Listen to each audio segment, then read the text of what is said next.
Hello friends, সবাই কেমন আছো? আশা করি সবাই খুব ভালো আছো। স্বাগত জানাই তোমাদের সবাইকে এই বন্দনা রান্নাঘরে। আজকে আমি তোমাদের কাতল কালিয়া রান্না করে দেখাবো।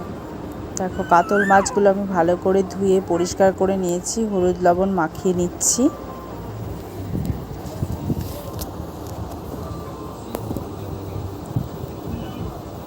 ভালো করে হলুদ লবণ মাখাতে হবে।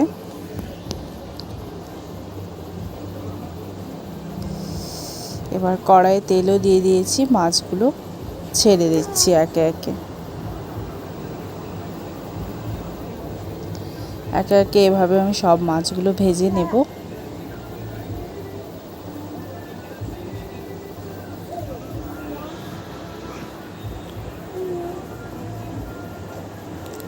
সব মাছ ভাজা হয়ে গেছে, দেখো নামিয়ে নিয়েছি।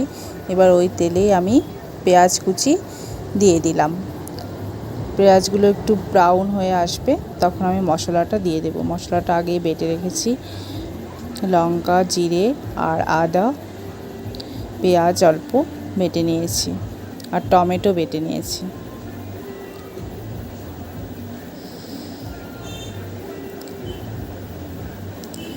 তো মশলাটা অল্প ভাজা ভাজা হয়ে গেলে তারপর টমেটো বাটাটা দিয়ে দেব।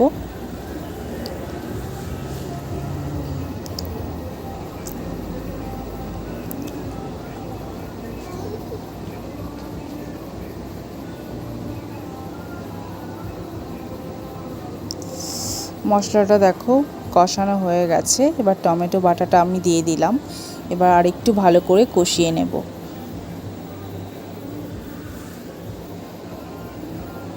দেখো আমার কষানো হয়ে গেছে মশলাটা, এবার আমি জল দিয়ে দিলাম।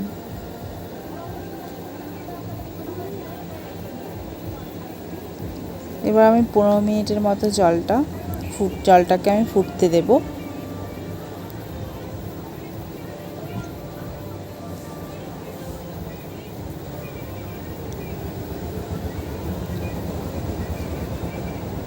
দেখো জল ফুটে গেছে, তো মাছগুলো সব ঝোলের মধ্যে দিয়ে দিলাম।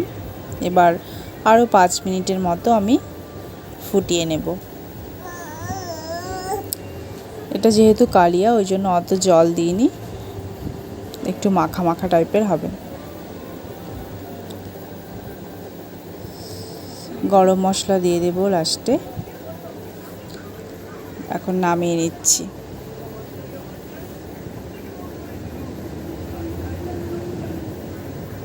তোমরা চাইলে গরম মশলাও দিতে পারো, তো আমি গোটা গরম মশলাই থেতো করে দিয়েছি। বেটেও দিতে পারো, আমি থেতো করেই দিয়েছি। তো তোমাদের কেমন লাগলো তোমরাও এভাবে একদিন রান্না করে খেয়ে দেখো, আশা করি তোমাদেরও খুব ভালো লাগবে।